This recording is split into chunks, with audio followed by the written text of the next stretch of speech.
बेनीवाल और स्वागत है आपका न्यूज टुडे में। आइए नजर डालते हैं आज के हेडलाइंस पर।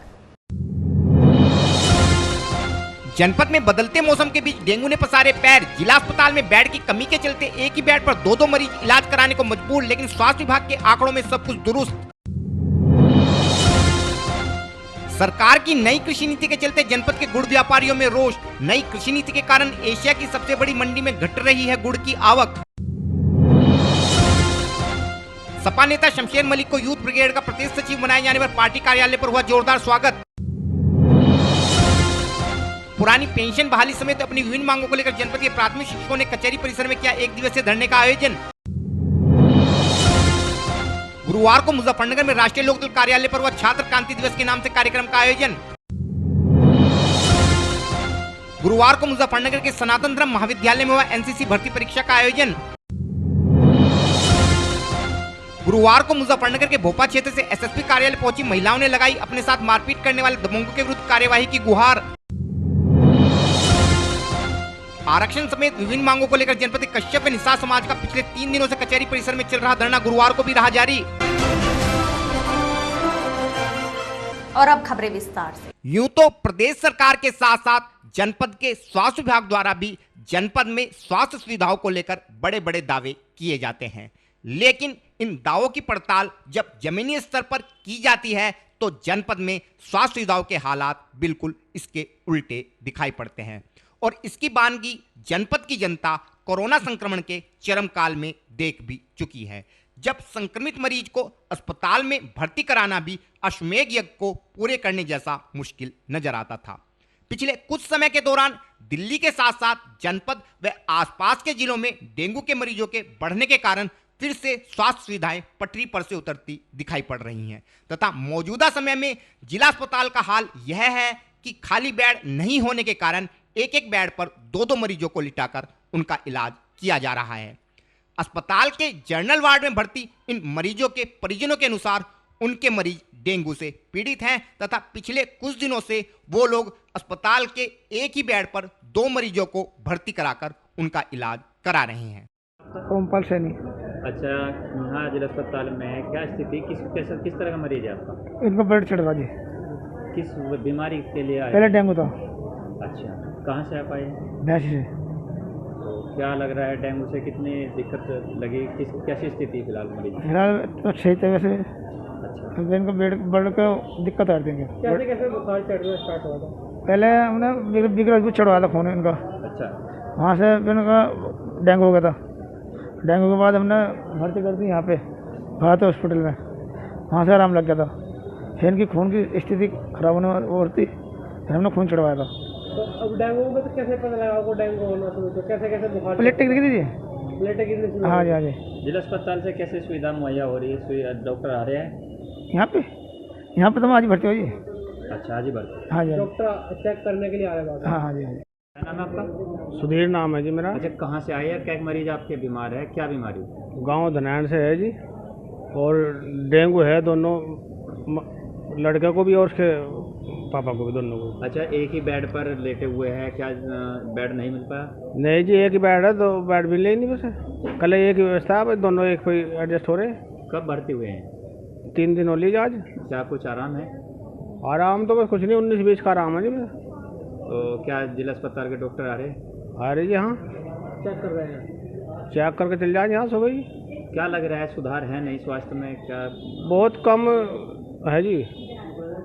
अच्छा, डेंगू की बीमारी लगातार प्रकोप होती जा रही है और इस तरह एक ही बेड पर सुविधा मिल रही है लेटने की लगातार। ये तो और भी संक्रमित होने का चांसेस है, इस तरह का तो और भी मान ले बनने को है जी। क्या इसमें हो जाएगा? जब जिला प्रशासन की व्यवस्था, यहाँ एक बेड की व्यवस्था तो होनी चाहिए ना? हाँ, बेड की व्यवस्था तो होनी चाहिए। यहाँ तो बुरा हाल हो रहा है मरीजों का। अच्छा, ठीक। अब कहाँ तीमारदार बैठे, कहाँ वैसे मतलब एक तो तीमारदार जरूर चाहिए जी। सलीम। अब कहाँ से आप आए हैं? किस तरह का मरीज आपका भर्ती है? सूरजगढ़ से आए हुए हैं और डेंगू हमारे मरीज को बुखार है। कब से भर्ती है? 5 दिन हो गए आज। कितने मरीज आपके? 2 हैं। तो दोनों मरीज एक ही बेड पे? एक ही बेड शिफ्ट कर रखे हैं जी। कोई आराम की सुविधा है? आराम लगा है नहीं लगा? बस अभी तो वैसे ही 19-20 का फ़र्क है, और वैसे एक बच्ची को मेरी काफ़ी आराम भी है, उसे 5 दिन हो गए। इनको अच्छा, ये एक बेड पर करना। लेटना पड़ रहा, क्या तुमने चिकित्सक को बताया है, डॉक्टर को बताया? डॉक्टर ने कहा था कि भाई 1 पे 2 हो जाओ, बेड की कमी है तो इस वजह से बेड की वजह से 1 पे 2 करना पड़ा।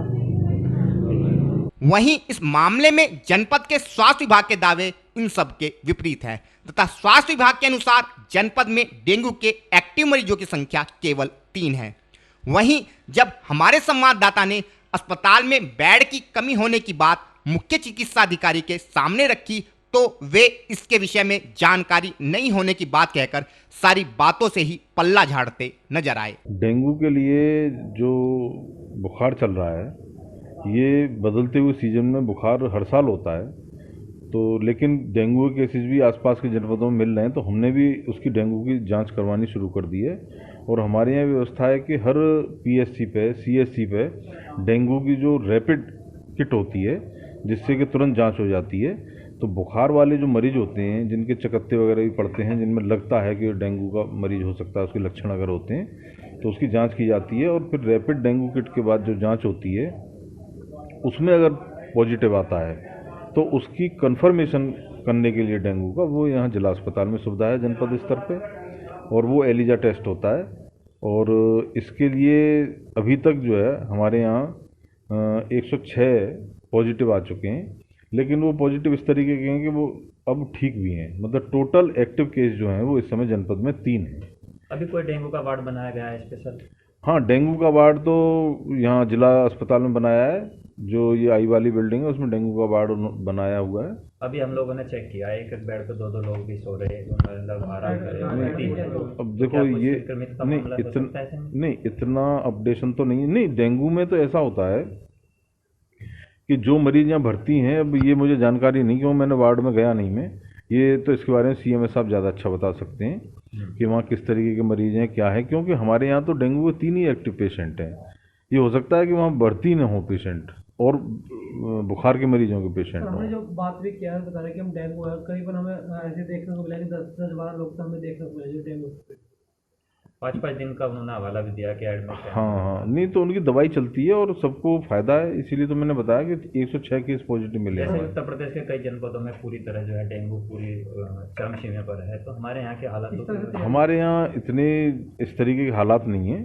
और मैंने तो क्षेत्र में भ्रमण के दौरान भी देखा है, थोड़ा सा ये ज़रूर है कि अगर हम साफ़ सफाई पे अगर जोर दें तो ये बीमारी ना हो, तो साफ़ सफाई की थोड़ी सी कमी है, उसकी वजह से ये हुआ है। वरना गांव में भी हम जो है हमारा बना हुआ है डीएम वार ग्रुप बना हुआ है, उस पर फोटोज़ डालते हैं लोग, फॉगिंग वगैरह चल रही है गांव में, एंटी लार्वा स्प्रे भी करवा रहे हैं।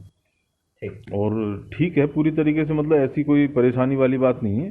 बाकी ये तो देखो बीमारियां हैं, तो बीमारियां जिन चीज़ों से होती हैं, हम तो यही अपील करते हैं सबसे कि कम से कम अपनी व्यक्तिगत स्वच्छता और अपने घर के आसपास चारों तरफ स्वच्छता रखें। नालियों में पानी जमा ना हो, घर के अंदर जो बर्तन वगैरह हैं उनमें लंबे समय तक पानी जमा ना हो। तो यही सब लोग अगर इस चीज़ का ध्यान रखें तो सब बीमारी से बचे रहेंगे। अब इस पूरे मामले में देखने वाली बात यह है कि जब जिला चिकित्सालय के हालात से स्वयं मुख्य चिकित्साधिकारी महोदय ही अनजान हैं, तो ऐसे में मरीजों का इलाज भी राम भरोसे ही होगा। और यह पूरी पड़ताल जनपद में स्वास्थ्य सुविधाओं की हकीकत बयां करने के लिए काफी है। अब ऐसे में अपेक्षा है प्रदेश व जनपद के जिम्मेदार अधिकारियों से कि वे इस ओर ध्यान कर जनता को बेहतर सुविधाएं मुहैया कराने का प्रयास कर वास्तव में स्वास्थ्य सुविधाओं को बेहतर बनाएंगे। विगत कुछ वर्षों में प्रदेश व केंद्र सरकार द्वारा किसानों के हित में अनेक योजनाएं चलाकर किसानों की आय बढ़ाने के प्रयास निरंतर किए जा रहे हैं। 2019 में प्रदेश सरकार द्वारा प्रदेश के प्रत्येक जनपद के एक प्रमुख उत्पाद को बढ़ावा देने के लिए एक जनपद एक उत्पाद के नाम से एक योजना की शुरुआत की गई थी। इस योजना के तहत जनपद मुजफ्फरनगर में भी गुड़ को जनपद का प्रमुख उत्पाद मानते हुए जनपद में गुड़ उत्पादन को प्रोत्साहन देने हेतु कई योजनाओं को प्रारंभ किया गया था।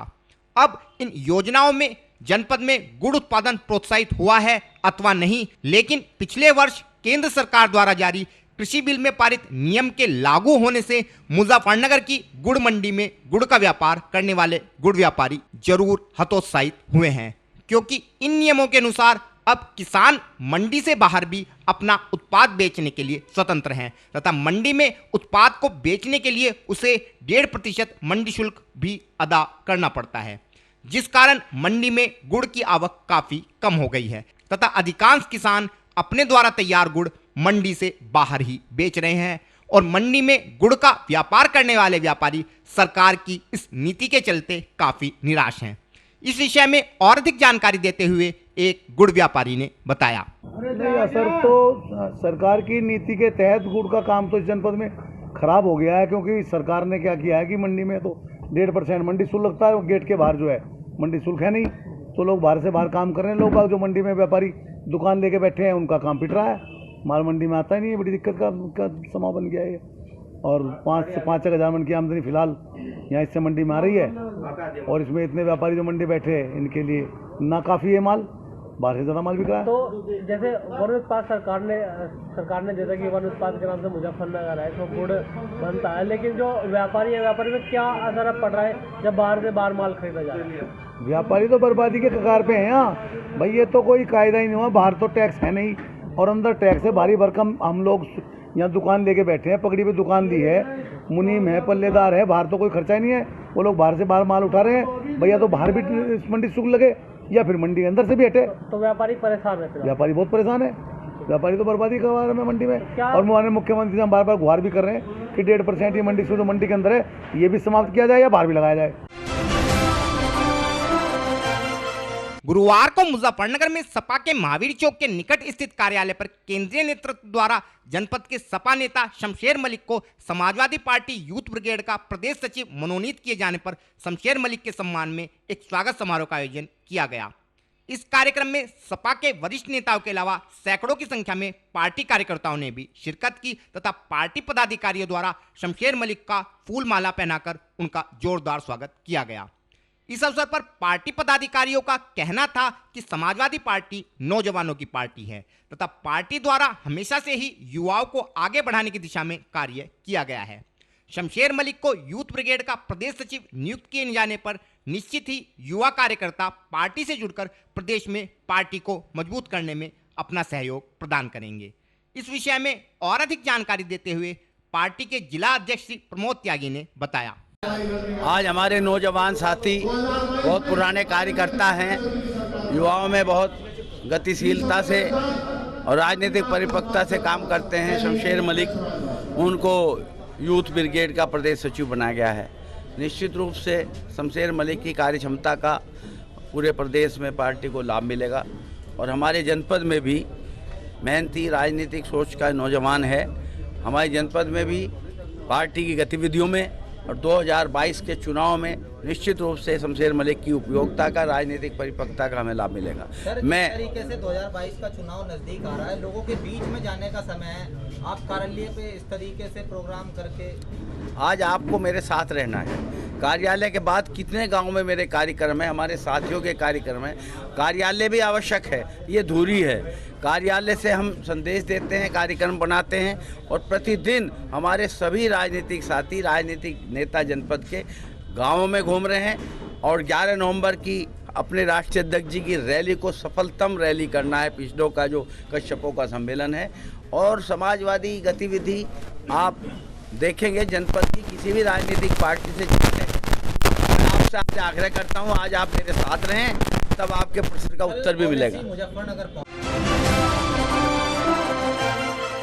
गुरुवार को मुजफ्फरनगर में प्राथमिक शिक्षक संघ के बैनर तले जनपद के सैकड़ों प्राथमिक अध्यापकों ने अपनी काफी समय से लंबित पुरानी पेंशन बहाली समेत 21 अन्य मांगों को लेकर कचहरी परिसर में 1 दिवसीय धरने का आयोजन करते हुए एक ज्ञापन जिला प्रशासन को सौंपा। धरनारत शिक्षकों का कहना था कि एक तरफ तो सरकार मंत्रियों एवं विधायकों को कई पेंशनों का लाभ दे रही है, लेकिन वही सरकार अपने कर्मचारियों को पेंशन के लाभ से वंचित करने पर उतारू है, जबकि राज्य के कर्मचारी शासन चलाने में सरकार के सबसे बड़े सहयोगी हैं। लेकिन फिर भी सरकार इस विषय में उदासीन बनी हुई है और इसी कारण से प्रदेश के कर्मचारी अपनी मांगों को लेकर लगातार संघर्षरत हैं। वह ये सभी कर्मचारी आगामी विधानसभा चुनाव के दौरान इनके हितों का ध्यान रखने वाली पार्टी का समर्थन कर उसकी सरकार बनाने में महत्वपूर्ण भूमिका अदा करेंगे। इस विषय में और अधिक जानकारी देते हुए प्राथमिक शिक्षक संघ के जिला अध्यक्ष बालेंद्र कुमार ने बताया। मैं बालेंद्र कुमार, अध्यक्ष उत्तर प्रदेश प्राथमिक शिक्षक संघ जनपद मुजफ्फरनगर। आज आप लोग धरने में बैठे हैं जिलाधिकारी, क्या कारण है? हमारी 21 मांगे हैं जिनको लेकर हम धरने बैठे हुए हैं, लेकिन जो हमारी मुख्य मांग है वो है पुरानी पेंशन, जबकि प्रत्येक विधायक, प्रत्येक एमएलए, एमपी सभी जो भी लोग हैं वो कहीं पेंशन लेते हैं। पता नहीं है कोई सरकार क्यों नहीं समझ पा रही है कि कर्मचारी और शिक्षक को भी पेंशन चाहिए। मांग तो बहुत सारी है, उसमें 21 मांग है, हमारे मांग पत्र है, लेकिन जो मुख्य मांग है हमारी पुरानी पेंशन ही है। लगातार आप लोग धरना प्रदर्शन करते रहते हैं पेंशन को लेकर जी, लेकिन मांग पूरी नहीं होगा, तो क्या कारण है, क्या आगे कदम होगा? भाई ये तो सरकार ही बता सकती है कि क्या कारण है। जब उस पर उसके जो उनके ये नुमाइंदे हैं जो सरकार चलाते हैं, जो सरकार चला रहे हैं, उनको कहीं पेंशन दे सकते हैं, और वो अपने जो कर्मचारी हैं जिस सरकार में सहयोग करते हैं उनको पेंशन क्यों नहीं दे रहे? तो सरकार से आप सवाल पूछिए। अगर आगे भी पेंशन नहीं मिली तो क्या अगला? अभी हमारा 30 नवंबर को एक प्रोग्राम है, फिर प्रदेश नेतृत्व दिशा निर्देश देगा कि वो हो सकता है निश्चितकालीन हम धरने पर चले जाएं। अच्छा, प्रशासन सरकार के खिलाफ भी मुर्दाबाद के नारे लगाए गए हैं। भाई वो तो यही है कि तो हमारे पुराने नेता जब लगाते रहते हैं कि जो सरकार निकम्मी है वो सरकार बदलनी है, जो सरकार हमको देगी हम उसके साथ रहेंगे। तो कहीं 2022 के जो विधानसभा चुनाव में उसमें क्या आप वोट नहीं देंगे सरकार को? भाई हम तो ये चाहेंगे कि जो सरकार हमको देगी हम वोट उसके दें। अगर अपने घोषणा पत्र में कोई जो सरकार देगी हमें पुरानी पेंशन देगी तो हम उसके साथ रहेंगे, और ये सभी करते हैं, जहाँ उसका फायदा होता है वो वहीं को जाता है। गुरुवार को मुजफ्फरनगर में राष्ट्रीय लोकदल के सर्कुलर रोड स्थित कार्यालय पर छात्र क्रांति दिवस के नाम से एक कार्यक्रम का आयोजन किया गया। इस कार्यक्रम में छात्र सभा के क्षेत्रीय अध्यक्ष आदित्य पवार व राष्ट्रीय लोकदल युवा प्रकोष्ठ के क्षेत्रीय अध्यक्ष प्रमेंद्र तोमर के अलावा पूर्व मंत्री श्री योगराज के साथ साथ अनेक वरिष्ठ नेताओं ने भाग लिया तथा उपस्थित छात्रों से पार्टी की नीतियों एवं घोषणाओं के विषय में चर्चा की। पार्टी पदाधिकारियों का कहना था कि मौजूदा सरकार के कार्यकाल में प्रदेश के छात्रों का सबसे ज्यादा नुकसान हुआ है, क्योंकि यह सरकार न तो युवाओं को रोजगार दे पाई है और न ही छात्रों को सुविधाएं। इसलिए राष्ट्रीय लोकदल ने प्रदेश में सरकार के गठन पर प्रदेश के 1 करोड़ युवाओं को रोजगार देने के साथ साथ कोरोना काल के चलते युवाओं के खराब हुए 1.5 वर्ष की भरपाई करने का भी आश्वासन दिया है तथा प्रदेश में पुलिस आदि भर्ती में आयु सीमा को 22 से बढ़ाकर 28 वर्ष करने का आश्वासन भी प्रदेश के युवाओं को दिया गया है। इस विषय में और अधिक जानकारी देते हुए राष्ट्रीय लोकदल जिला अध्यक्ष प्रभात तोमर ने बताया। आज छात्रों के द्वारा रखा हुआ छात्र क्रांति दिवस के रूप में मनाया जा रहा है। सभी छात्र इकट्ठा हुए हैं। हमारे छात्र सभा के क्षेत्रीय अध्यक्ष भाई आदित्य पवार जी और हमारे युवा के क्षेत्रीय अध्यक्ष भाई परमेंद्र तोमर जी यहाँ आए हुए हैं और पार्टी के सभी वरिष्ठ नेता जनपद के यहाँ मौजूद हैं। छात्रों के लिए क्या योजनाएं रहेगी 2022 के देखने में छात्रों को किस तरह का सहयोग? नहीं, अभी हमारे कल हमारे राष्ट्रीय नेता मान्य जयंत चौधरी ने कहा कि 1 करोड़ रोजगार छात्रों को देंगे और छात्रों की उम्र जो 22 साल थी पहले किसी भी भर्ती में, पुलिस भर्ती में और में, उसे 28 साल किया जाएगा और 2 साल जो कोरोना काल में घटे उनका भी विस्तार किया जाएगा। नहीं, वो तो सब लुहाने बातें करती है, वो देख लिया। पहले यहाँ भारतीय जनता पार्टी तो उन्होंने छात्रों को, युवाओं को भगा कर अपनी सरकार बनाने का काम किया। इन्हें ना छात्रों को कुछ दिया, ना युवाओं को कुछ दिया, ना रोजगार दिया, ना कुछ दिया, ना शिक्षा दी। सभी को खत्म करना काम किया, सभी को बेचना कार्य किया। तो आज सभी युवा राष्ट्रीय लोकदल की नीति से, हमारे माननीय जयंत चौधरी जी की विचारधारा से प्रभावित होकर राष्ट्रीय लोकदल परिवार की तरफ आ रहे हैं। और फिलहाल वक्त है एक छोटे से ब्रेक का, जल्द हाजिर होंगे। सभी क्षेत्रवासियों को जानकर अति हर्ष होगा कि रक्षाबंधन के शुभ अवसर पर आपके क्षेत्र की प्रतिष्ठित पैथ काइंड लैब पर पैथोलॉजी टेस्टों में आकर्षक छूट प्रदान की जा रही है, जिसके अनुसार आप विटामिन डी टेस्ट मात्र 699 रुपए में, विटामिन B12 टेस्ट मात्र 699 रुपए में, लिपिड प्रोफाइल टेस्ट मात्र 199 रुपए में, थायराइड प्रोफाइल टेस्ट केवल 199 रुपए में, डायबिटिक प्रोफाइल केवल 260 रुपए में व वुमेन हार्मोनल प्रोफाइल केवल 750 रुपए में करा सकते हैं। यह छूट केवल 20 व 21 अगस्त को गांधी कॉलोनी स्थित पैथ काइंड लैब सेंटर पर प्रदान की जाएगी। तो फिर देर किस बात की है, आइए पैथ काइंड लैब के गांधी कॉलोनी मेन रोड गली नंबर 9 पर गणेश डेयरी के निकट स्थित सेंटर पर तथा उठाइए इस आकर्षक छूट का फायदा। अधिक जानकारी के लिए मोबाइल नंबर 9873124576 व 9557810006 पर भी संपर्क किया जा सकता है। पता एक बार फिर से नोट कर लें, गांधी कॉलोनी मेन रोड गली नंबर 9 गणेश डेयरी के निकट Muzaffarnagar. Mahindra A to Z Auto Wheels Private Limited। Exchange any car for a new Mahindra।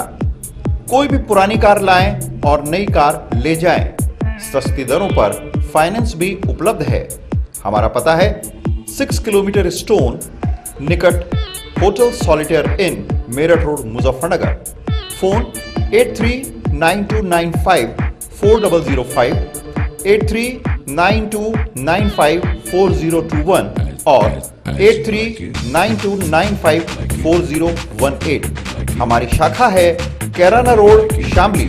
Mobile 8392954051 extension 1546 near पशुपेट Delhi Saharanpur highway Baraut Baghpat. Phone 9639004811 extension 2122।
खेल का आगाज किया जाए।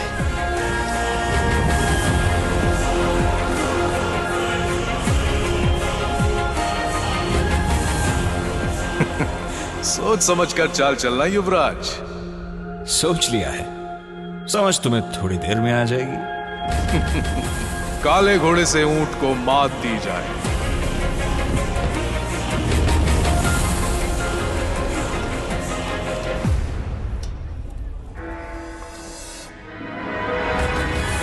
सिग्नेचर। वजीर से काले हाथी को मात दी जाए। शय और मात, चेकमेट। सिग्नेचर फाइनेस्ट पान मसाला। ब्रेक के बाद स्वागत है आपका। गुरुवार को मुजफ्फरनगर में भोपा रोड स्थित सनातन धर्म महाविद्यालय में एनसीसी भर्ती प्रक्रिया का आयोजन किया गया। इस भर्ती प्रक्रिया का आयोजन यूपी 82 बटालियन के कमांड अधिकारी वकुल गोसाई व कॉलेज प्राचार्य डॉक्टर सुधीर पुंडीर के नेतृत्व में किया गया। देश के युवाओं में देश प्रेम की अलग जगाकर अनुशासन व शस्त्र संचालन की शिक्षा देकर देश की सेना के लिए मजबूत आधार तैयार करना ही एनसीसी का मूल उद्देश्य होता है। गुरुवार को आयोजित इस भर्ती प्रक्रिया में 33 रिक्त पदों के सापेक्ष 147 युवा भर्ती स्थल पर पहुंचे, जहां भर्ती अनुदेशकों ने विभिन्न शारीरिक परीक्षाओं से गुजरने के बाद योग्य कैडेटों का चयन किया। भर्ती अनुदेशकों का कहना था कि एनसीसी में भर्ती के लिए युवाओं में काफी जोश है तथा सभी युवा इस भर्ती के साथ साथ भारतीय सेना का हिस्सा बनकर भारत माता की सेवा करने के लिए तत्पर हैं। इस विषय में और अधिक जानकारी देते हुए एक अनुदेशक ने बताया। सर्वप्रथम भारत माता की जय। आज सनातन धर्म महाविद्यालय मुजफ्फरनगर में एनसीसी के जो प्रथम वर्ष के अंदर जो भर्ती होती है, जिसको हम एनरोलमेंट कहते हैं अंग्रेजी के अंदर, पंजीकरण, तो वो आज एनरोलमेंट की प्रक्रिया चल रही है। और ये प्रक्रिया जो है हमारे 82 यूपी बटालियन के जो कमांड अधिकारी हैं कर्नल बकुल गोसाई साहब और हमारे महाविद्यालय के प्राचार्य डॉक्टर सुधीर पुंडीर जी की नेतृत्व में और उनके निर्देशन के अंदर ये आज एनरोलमेंट प्रक्रिया जिसको हम बोलेंगे भर्ती प्रक्रिया एनसीसी की वो चल रही है। और आज लगभग जो हमने काउंट किया 147 बच्चे 147 यहाँ पर। एक एसडी होता है, एक एसडब्ल्यू होता है। एसडी मतलब सीनियर डिवीजन और एसडब्ल्यू को हम लड़कियों का विंग बोलते हैं। तो दोनों के लिए यहाँ भर्ती होनी है और लगभग वैकेंसी बहुत कम है। अराउंड मैं बोलूँगा 33 वैकेंसीज हैं, हमारे 33 वैकेंसीज हैं। उसके लिए इतनी बड़ी लंबी कतार और मैं देख रहा हूँ बच्चों के अंदर वो जुनून बना हुआ है, वो उमंग है एनसीसी को ज्वाइन करने के लिए और ये बहुत अच्छा संदेश है। और मैं तो लोग सुनूंगा कि जो मुझे सुन रहे हैं वो भी अपने बच्चों को इस एनसीसी की तरफ जोड़ें। और देख रहे होंगे पीछे बैनर लगा जॉइन इंडियन आर्मी। मेन उद्देश्य है कि भारतीय फौज को ज्वाइन करना है और भारत माता को वैभव दिलाना है, भारत माता को भी शिखर पर लेके आना। तो एक ये बहुत अच्छा जरिया है कि भारतीय फौज को ज्वाइन किया जाए। और आप देख सकते हैं हमारे काफ़ी अफसर आ रखे हैं, सूबेदार घनश्याम यादव साहब आ रखे हैं, यहाँ पर सुरेंद्र जी आ रखे हैं और सभी में एक माहौल इस ग्राउंड के अंदर देखते हुए बन रहा है। और मैं एसडी कॉलेज के मैदान पर खड़ा हूँ और आज ये प्रक्रिया पूरी हो जाएगी। 31 तारीख तक हमको यहाँ से इनके नाम ग्रुप हेडक्वार्टर मेरठ में भेजने हैं। वहाँ से इन लोगों को मतलब कहूँगा कि हरी झंडी हो जाएगी। एनसीसी 29 साल से शुरू हो जाएगी। गुरुवार को मुजफ्फरनगर में भोपा क्षेत्र की दर्जनों महिलाएं कचहरी स्थित एसएसपी कार्यालय पर पहुंची तथा क्षेत्र के ही कुछ दबंगों पर मकान विवाद को लेकर उनके साथ मारपीट करने का आरोप लगाते हुए आरोपियों के विरुद्ध कड़ी कार्यवाही की मांग पुलिस प्रशासन से की। पीड़ित महिला का आरोप था कि उनके पड़ोस में रहने वाले दबंग उनके घर के सामने अपना दरवाजा लगाना चाहते हैं, जबकि पिछले 40 सालों से उस स्थान पर कोई दरवाजा नहीं है। जब महिला व उसके परिजनों द्वारा इसका विरोध किया गया तो दबंगों ने महिला के साथ मारपीट की। पीड़ित महिला व उसके परिजनों द्वारा इस विषय में भोपा थाने में तहरीर भी दी गई थी, लेकिन पुलिस द्वारा आरोपियों के विरुद्ध कोई कार्यवाही नहीं की गई, जिस कारण पीड़ित को एसएसपी कार्यालय आने हेतु विवश होना पड़ा। इस संबंध में और अधिक जानकारी देते हुए पीड़ित महिला ने बताया, जी मुझे इंसाफ मिलना चाहिए। जैसा उन्होंने मेरे पर मारपीट की तो मुझे इंसाफ चाहिए। किसने मारपीट किया? जी जट्टों ने की। क्या पूरा मामला है? जी पिछला जमीन का मामला है। हमारे घर के सामने गेट खोलना चाह रहा हम उनका कुछ नहीं। 40 साल से उधर कोई गेट नहीं था। 40 साल से कोई भी गेट नहीं था, पर अब गेट लगाना चाह रहे जबरदस्ती। अभी आप अधिकारी से मिले, उन्होंने क्या कहा है? जी अभी तो एसएसपी साहब से मिले, अब देखते हैं क्या होता है। इंसाफ मिलेगा नहीं। भोपा थाने में जाते हैं, वे भी धमकाते हैं। इसके अंदर क्या चाहते हैं? किस तरीके की कार्रवाई हो उन पे? जी उन्होंने जैसे मेरे पर हाथ उठाया, मेरा गला घोटा, मैं उन्हें गिरफ्तारी चाहती हूँ। उनकी गिरफ्तारी होनी चाहिए। पिछले 4 दिनों से मुजफ्फरनगर कचहरी परिसर में फिशरमैन कांग्रेस के बैनर तले जारी कश्यप व निषाद समाज का धरना गुरुवार को भी जारी रहा। अपनी विभिन्न मांगों को लेकर कश्यप, निषाद व इनसे जुड़ी अन्य जातियों के लोग पिछले 4 दिनों से कचहरी परिसर में धरनारत हैं। इन लोगों का कहना है कि कश्यप व निषाद समाज के अलावा इनसे जुड़ी अन्य जातियों को केंद्र सरकार द्वारा प्रस्ताव पारित कर अनुसूचित जाति में शामिल करते हुए आरक्षण का लाभ देना चाहिए तथा इस समुदाय के लोगों द्वारा किए जाने वाले ताल, घाट, बालू व मोरंग के धंधों को माफिया के चुंगल से मुक्त कराकर समाज के लोगों को उपलब्ध कराना चाहिए। वह श्रेणी 3 के अंतर्गत जारी तालाबों के पट्टे समाज के लोगों को देते हुए समाज के विकास की दिशा में कार्य करना चाहिए। धरनारत लोगों का कहना था कि उनका धरना मांगे पूरी होने तक जारी रहेगा। इस विषय में और अधिक जानकारी देते हुए धर्मेंद्र कश्यप ने बताया। देवेंद्र कश्यप। देवेंद्र जी, आप धरने में बैठे क्यों बैठे हैं? धरना ये हमारी मांग है भारतीय जनता पार्टी सरकार से, केंद्र और प्रदेश में दोनों जगह सरकार है और फिशरमैन कांग्रेस के बैनर पे धरना आज 4था दिन है।